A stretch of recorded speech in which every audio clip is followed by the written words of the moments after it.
నమస్తే. రైతు విజయోత్సవ సభలో ముఖ్యమంత్రి రేవంత్ రెడ్డి బీఆర్ఎస్ నాయకులపై పెద్ద ఎత్తున రెచ్చిపోయాడు. కేసీఆర్ హరీష్ రావులపై మాటల తూటాలు పేల్చింది. డిస్కస్ చేద్దాం. రైతు భరోసా మీద 9 రోజుల్లో 9,000 కోట్లకు పైగా రైతు భరోసా అందించామని ముఖ్యమంత్రి చెప్తున్నాడు. మాట్లాడదాం. వివేకానంద గౌడ్ గారు ఉన్నారు, ఎమ్మెల్యే, నాతో పాటు. అన్న నమస్తే. సీఎం మాటలు విన్నట్టున్నారు మీరు. నిన్న 9 రోజుల్లో 9,000 కోట్ల రైతు భరోసా అందించినామని చెప్తున్నారు. ఏంటి దాని మీద మీ అభిప్రాయం ఏంటి? అసలు అది పెద్ద ఘనకారం ఏం కాదు. అది ఆల్రెడీ కేసీఆర్ గారు గతంలోనే తెలుసు మనకి. రైతు బంధు అనే మంచి పథకం రైతుకి పెట్టుబడి సాయం కింద ఉండాలని చెప్పేసి ఎంతో దూరపాలచన చేసి ఎంతో లోతుగా అధ్యయనం చేసి మన స్కీమ్ని ఫస్ట్ యావత్ భారతదేశంలోనే కాదు ప్రపంచంలోనే మొట్టమొదటిసారి రైతుకు పెట్టుబడి సహాయం అనే స్కీమ్ స్టార్ట్ చేసిన తర్వాత ప్రపంచవ్యాప్తంగా యునైటెడ్ నేషన్స్ యుఎన్ఓనే ప్రశంసించింది ఈ పథకాన్ని. దాని తర్వాత భారత కేంద్ర ప్రభుత్వం కూడా మరి ఈ పథకాన్ని చేపట్టి మరి కిసాన్ కళ్యాణ్ కింద వాళ్ళు ఈ పథకం ఇవ్వడం, అదేవిధంగా అన్ని రాష్ట్రాలు కూడా చూసి నేర్చుకొని ఇంప్లిమెంట్ చేశాయి. ఇప్పుడు కొత్త మొదటిసారి పెట్టిన పథకం ఏం కాదు. వాళ్ళు మన పథకాన్ని కంటిన్యూ చేస్తున్నారు. వాస్తవానికి 100 రోజుల్లో మరి 15,000 ఇస్తా అని చెప్పేసి ఈరోజు మరి దాన్ని కుదించి, అంటే ఫస్ట్ ఫేజ్ కింద 7,500 డిసెంబర్ 9కి ఇస్తా అని చెప్పిండు. ఇప్పటికీ ఎగ్గొట్టినాడు, దగ్గర దగ్గర 4-5 పంటలు ఎగ్గొట్టినాడు. అంటే ఒక్కొక్క రైతుకి 25,000 బాకీ పడ్డాడు. ఈరోజు ఎకరానికి 25,000 బాకీ పడ్డాడు. పూర్తి స్థాయిలో కాలేదంటారు. అదే అంటే లేదు, గుత్తంలో కూడా ఇవ్వాల్సింది కదా. ఎప్పుడు పార్లమెంట్ ఎన్నికల ముందు ఇచ్చిండు, మళ్ళీ ఇప్పుడు మళ్ళా ఈ యొక్క గ్రామ పంచాయతీ లోకల్ బాడీ ఎలక్షన్స్ వస్తున్నాయని చెప్పి ఇస్తున్నాడు. కాబట్టి ప్రజలన్నీ గమనిస్తున్నారు, రైతాంగం గమనిస్తూ ఉన్నారు. ప్రజలందరూ కూడా తెలివిగల వాళ్ళు. ప్రజలు మనం మోసం చేయలేము. అన్నిసార్లు మోసం చేయరు, కొన్నిసార్లు చేయొచ్చు తప్ప అన్నిసార్లు మోసం చేయలేడు కదా. కాబట్టి రైతులకు స్పష్టత ఉంది చాలా క్లియర్గా. వారికి ఎప్పుడైతే ప్రభుత్వానికి అవసరం ఉంటుందో, వారికి ఎన్నికలు ఉంటాయో ఆ సమయంలోనే వారికి వేస్తారు తప్ప మిగతా టైం వేస్తారు. కాబట్టి స్పష్టంగా క్లారిటీ అర్థమైపోయింది. రేవంత్ ప్రతి సభలో కూడా కేసీఆర్ పేరు తీయకుండా ఎక్కడ మాట్లాడట్లేదు. 1,00,000 కోట్లు దోచుకున్న వాళ్ళని ఉరి తీయాలని చెప్పి మాట్లాడుతున్నాడు బహిరంగ సభలో. ఎట్లా చూడాలి? ఒకటి, రేవంత్ రెడ్డి గారు మొదటి నుంచి కూడా ఆయన స్ప్లిట్ పర్సనాలిటీ. అంటే ఆయన ఏంటంటే అభద్రతా భావంతో ఉంటాడు. ఒక ఇన్ఫీరియారిటీ కాంప్లెక్స్ ఆయనకి ఎప్పుడు కూడా. ఎందుకంటే ఇప్పుడు కాంగ్రెస్ పార్టీలో సహజంగా పోటీతత్వం ఎక్కువ ఉంటుంది.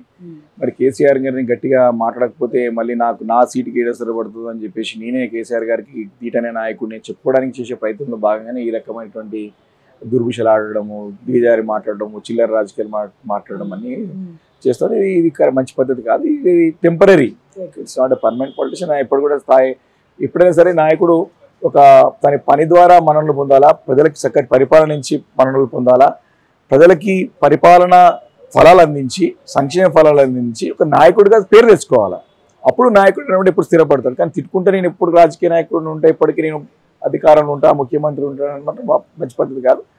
ఆయన స్థాయి వాస్తవానికి చూసాం మనం కూడా. కాంగ్రెస్ పార్టీ ఏదో వాళ్ళ మంత్రులు చెప్తా ఉంటారు 50 కోట్లు తీసుకొని పిసిసి అధ్యక్షుడు ఇచ్చిన తర్వాత తిట్టి ఇట్లా డబ్బులు ఎదిరించి బ్లాక్మెయిల్ చేసి డబ్బులు పెట్టుకొని ముఖ్యమంత్రి అయ్యిండు. మళ్ళీ డబ్బులు ఇచ్చే కాపాడుకుంటున్నాడు. కాబట్టి మళ్ళీ కూడా తిరుగుబాటు వస్తుందో నా ఇప్పటికే చూస్తున్నాం. ముసలం మొదలైంది కాంగ్రెస్ పార్టీలో. ఎప్పటికప్పుడు వాళ్ళకు చాలా వ్యతిరేకత పెరుగుతూ ఉంటుంది. దాన్ని డైవర్ట్ చేయడానికి కాంగ్రెస్ పార్టీలో నేనే గట్టి నాయకుడు చెప్పుకోవడానికి ఈ యొక్క తిట్ల పురాణం తప్ప. బనకచర్ల విషయంలో తప్పుడు ప్రచారం చేస్తుంది బీఆర్ఎస్ పార్టీ అని చెప్పి నిన్న మాట్లాడడం జరిగింది. చాలా స్పష్టంగా బనకచర్ల విషయాన్ని మా నాయకుడు హరీష్ రావు గారు చెప్పేవారు కూడా ఈ ప్రభుత్వం నిద్రలేవలేదు. ముఖ్యమంత్రి గారు నిద్రావస్థలో ఉన్నాడు, ఇరిగేషన్ మంత్రి నిద్రావస్థలో ఉన్నాడు. వాళ్ళంతా కూడా బిజీ ఉంటారు కదా, డబ్బులు దోచుకోవడంలో, వ్యాపారాలు చేసుకోవడంలో. మరి చూస్తూ ఉన్నాం ఏ రకంగా మూటలు ఢిల్లీకి మోస్తూ ఉన్నారు. వారికి డబ్బులు ఏ రకంగా రాబడాలన్న పని తప్ప నిజంగా రాష్ట్రానికి ఏం ప్రయోజనాలు జరుగుతుంది, ఏం నష్టం జరుగుతుంది అంటే చూసే స్థితిలో లేరు వాళ్ళు. మా నాయకుడు హరీష్ రావు గారు చెప్పేంత వరకు కూడా వారికి తెలియలేదంటే అర్థం చేసుకోండి. ప్రత్యేక అసెంబ్లీ సమావేశాలు పెట్టి చర్చకు రెడీ ఇదంతా చిల్లర రాజకీయం అంటారు. ముఖ్యమంత్రి పెట్టుమని చెప్పండి.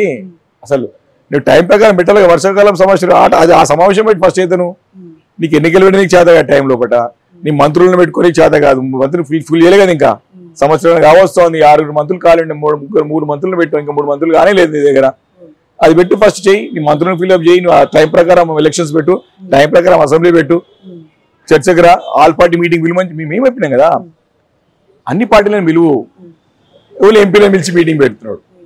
పార్టీ తరఫున రిప్రజెంటేషన్ పంపిస్తాం, మా పార్టీ తరఫున వస్తాం, మాట్లాడతాం, మా వాయిస్ ఇన్ పెడతాం. ఎక్కడ తప్పు జరుగుతుందో మేము ఓపెన్ పవర్ పాయింట్ ప్రజెంటేషన్ పెట్టి ఎక్స్ప్లెయిన్ చేస్తాం కదా. తప్పుని సరిదిద్దుకో, రాష్ట్రానికి నష్టం చేయకు, ప్రజలకు ఇబ్బంది కాకుండా చూసుకో అని చెప్తా ఉంటే అర్థం కాదే. ఎప్పుడు రాజకీయాలైనా గతంలో రోజా వాళ్ళ ఇంటికి వెళ్ళినప్పుడు కేసీఆర్ గారు చేపల పులుసు తిని రాయలసీమని రత్నాలసీమ తప్పేముంది నిజం కాదంటారా? ఇప్పుడు దాంట్లో తప్పేముంది? మన రాష్ట్రంకి వచ్చే నీళ్లతో పాటు తప్పకుండా పద్ధతి ప్రకారం వెళ్ళి నీళ్లు పంచుకుందామని తప్పేముంది? అందులో పద్ధతి ప్రకారం పోవాలంటుండే కదా, తప్పనిలే. మేము ఎక్కడ కూడా ఈ రకంగా కట్టుకోమని చెప్పలే కదా, ఈయన ఇష్టపెట్టి నిద్రపోతున్న కట్టుకోమని ఇంకా అనలే కదా మేమైతే. ఈయన ఏదైనా సరే ఒకటి అకాడమిక్ ఆలోచన చేయాలి. సరే రాజకీయాలు ఉంటాయి పోతాయి, శాశ్వతం కాదు రాజకీయాలు. రాష్ట్రం శాశ్వతం, ప్రజలు శాశ్వతం. రాష్ట్రానికి ఏది మేలేదు చేయాలా, ఇష్టపెట్టి ఎప్పుడు 24 గంటల రాజకీయాలు తిట్ల పురాణమేనా? సిగ్గనిపించదా? తెలంగాణ అంటేనే నీళ్లు నిధులు నియామకాలు కొట్లాడి తెచ్చుకున్న తెలంగాణ అని మాట్లాడుకుంటాం. అవును, మన నీళ్ళని ఏపీ వాళ్ళకి ఎట్లా ఇస్తారనే చర్చ ఇప్పుడు నేనేమంటున్నా, దట్స్ వాట్ మేమంటున్నాం కదా. బనకచెర్ల కేసీఆర్ చేసింది అని చెప్పి మీ మీదనే నేర్పుతారు. ఇప్పుడు చాడగా దద్దమ్మలు వాడే మాట. 10 సంవత్సరాల పరిపాలన, సంవత్సరం 5 ఇంకా 10 సంవత్సరాల పాలన చెప్తావా? పాడిందే పాడ అరిగిపోయిన గ్రామ ఫోన్లు రికార్డులకి ఎన్నిసార్లు మాడతావా? ఇంకా ముఖ్యమంత్రి అయినవు, బాధ్యతల పదవులు ఉన్నావు, నీకు నన్ను పరిపాలన చేయనిస్తలేరు, నన్ను ముందు పోనిస్తలేరు, చాతకొండ మాట మాట్లాడాలి. ముఖ్యమంత్రి నిన్ను పని బుద్ధుని మాట మాట్లాడినది. ఏమో శకుని అంటున్నాడు, శనీశ్వరుడు చాతగాను. అదే చెప్తున్నా కదా, శకుని అంటున్నాడు. ఏముంటదంటే చాతగాను మాటలు ఇవన్నీ, దమ్మున్న మాటలు కావు అవన్నీ. చాతగాని దద్దమ్మల మాట. ఇప్పుడు తన యొక్క సామర్థ్యాన్ని, తమ అసమర్థతని కప్పిపుచ్చుకోవడానికి ఈ రకంగా గుడిదల్లడే ప్రయత్నం చేయడం చాలా స్పష్టంగా అర్థమవుతుంది కదా. కేసీఆర్ బీఆర్ఎస్ రెండు కూడా ఇద్దరు కూడా చచ్చిన పాము లాంటి వాళ్ళను లెక్కలోకి తీసుకోవట్లేదని మాట్లాడుతున్నారు. మరి ఎందుకు మాట్లాడుతున్నావా? మరి ప్రతి మీటింగ్ లో కేసీఆర్ గారు లేదే స్పీచ్ లేదా అనేది? కేసీఆర్ గారికి స్మరించాను, ఆయన గుర్తు చేసుకోకుండా నీకు ఏం పని అయితే లేదు కదా. కేసీఆర్ గారి పేరు లేదు, ఉపన్యాసం ఉంది ఆయనది, రికార్డులది. మరి నీ ఏం చాడు కదా, ఎందుకు మాట్లాడతావా? మరి మా పేరు ఎందుకు చూసుకుంటావు, మాతో ఎందుకు మాట్లాడతావు? కాబట్టి ఇదంతా క్లియర్లీ ఇన్ఫీరియారిటీ కాంప్లెక్స్. ఆయన ముఖ్యమంత్రి ఎవరు గుర్తిస్తున్నారు, ప్రజలు కూడా తమ సొంత పార్టీల మంత్రులే ఆయన రికగ్నైజ్ చేస్తారు, ఎమ్మెల్యేలే ముఖ్యమంత్రి చూడట్లేదు. కాబట్టి ఆ బాధతో ఈ రకంగా బురదల్లే ప్రయత్నం చేస్తే ఇంకా నాయకుడు ఎదుగుతా అని చెప్పేసి ఒక ఆలోచన, తప్ప ఆలోచన అంటున్నాను నేను. నీకు అధికారం ఇచ్చిర్రు ప్రజలు, నీకు పదవి ఇచ్చిర్రు ప్రజలు, నిలబెట్టుకో. ఇచ్చిన వాగ్దానాలు 100 రోజులు 6 గ్యారెంటీలు అనేక హామీలు ఇచ్చినావు, 420 హామీలు ఇచ్చినావు కదా, నిలబెట్టుకో. చక్కటి పరిపాలన అందించు ప్రజలకి, ప్రజలతో మంచి పేరు తెచ్చుకో. నీ కుట్టడ పంచాయతీ ఎలక్షన్స్ అప్పుడు చూసుకుందామని ఉంటే కూడా అవన్నీ కాదు. ఇదే రోజు పంచాయతీ కుట్టడలు కావాలి, టీవీలలో మాట్లాడాలి, తిట్ల పురాణం ఎత్తుకోవాలి. ఎప్పుడు వస్తాయి ఇవన్నీ? సహజంగా ఎప్పుడైనా సరే నీకు చాతగానప్పుడు, నీ పని చేయలేనప్పుడు, ఫలితాలు ఇవ్వలేనప్పుడు ఈ రకంగా తిట్ల పురాణం అందుకుంటాం మనం, చూస్తాం కదా. సహజంగా బలంగా చెప్తున్నారు కదా, చర్చలకు సిద్ధం, మేము మాట్లాడుకుందాం, ప్రత్యేక అసెంబ్లీ సమావేశాలు పెడతాం, మీరు అనేక సందర్భాల్లో అసెంబ్లీ సమావేశాల్లో తప్పించుకోబోయిన ముఖ్యమంత్రి, తోక ముడుచుకొని పోయిన ముఖ్యమంత్రి రేవంత్ రెడ్డి గారు. అసెంబ్లీ సభ రికార్డు తీయండి, ట్రాక్ రికార్డు తీయండి. ఏదైనా అంశం పెట్టి చర్చ పెట్టమంటే చర్చ పెట్టాడు. ఇప్పుడు గాలి మాటలు మాట్లాడతాడు, ప్రజలకి మభ్యపెట్టడానికి, ప్రజల్ని కన్ఫ్యూజ్ చేయడానికి. అన్ని అబద్ధాలు, పచ్చి అబద్ధాలు, అన్ని అబద్ధాలనే ముఖ్యమంత్రి అయినాడు, మళ్ళీ ఇంకా అబద్ధాలు ఆడుతా ఉన్నాడు. కాబట్టి ప్రజలన్నీ గమనిస్తూ ఉన్నారు. మీరేమో ముఖ్యమంత్రి ఇలా అంటున్నారు, కానీ కేసీఆర్ ఏమో ప్రధాన ప్రతిపక్ష నాయకుడిగా ఉన్నాడు, ఆయన అసెంబ్లీకి రావట్లేదని చెప్పి వస్తున్నాం కదా. మేము వస్తున్నాం, నాయకుడి ప్రతి ఒక్కరు మేము కేసీఆర్లమే, మాకే సమానం చెప్పలేక భయపడతాడు ఆయన. కాబట్టి కేసీఆర్ అంత సీన్ నాకు లేదు. మా నాయకులు హరీష్ రావు గారు, కేటీఆర్ గారు మాట్లాడి సమానం చెప్పండి. అసలు సమానం వాళ్ళు మమ్మల్ని ప్రశ్న అడుగుతారు, మేము సమానం చెప్తాం అసెంబ్లీలో. వాళ్ళు ఇంకా కూడా అధికార పక్షంలో సంగతి మర్చిపోయి ఇంకా ప్రతిపక్ష పాత్రను ఊహిస్తారు. ఇంకా వాళ్ళు ఇంకా 10 సంవత్సరాలు చర్చ చూడండి, ఎప్పుడు చూసినా సరే. కాబట్టి ఇట్స్ ఓకే. వాళ్ళు మళ్ళీ చెప్తా ఉన్నా కదా, దే ఆర్ ఇన్ పవర్, ఏం చేయాలో చేయొచ్చు. 10,000 సంఖ్య ఎంక్వైరీ చేసి, ఇంకేమేస్తే ఎంక్వైరీ చేయి, రిపోర్ట్ పెట్టి ప్రజల ముందు పెట్టు, ఏమో ముందు ప్రజలు తెలుస్తారు.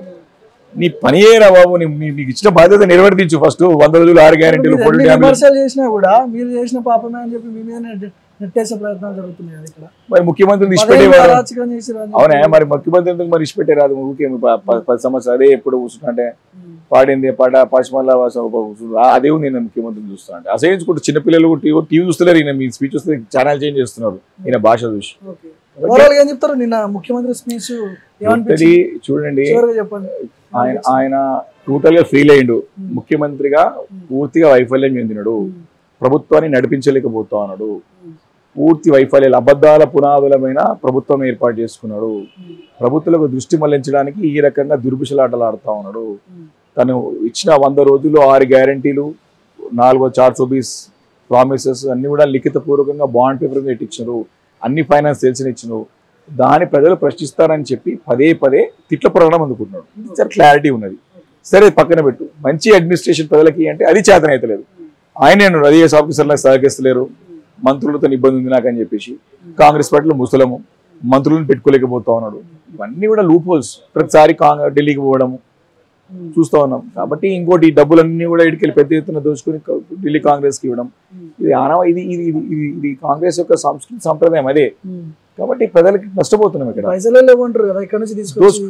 దోచుకుంటున్నారు కదా, అదే చెప్తారు. ఎక్స్ట్రార్షన్ అంటారు. పైసలు లేనప్పుడే ఇట్లా వ్యాపారస్తుల దగ్గరికి వెళ్ళి, ఇండస్ట్రీస్ దగ్గరికి వెళ్ళి దోచుకొని మీది పంపిస్తున్నారు. రాబోయే రోజులు చూస్తాం కదని కూడా.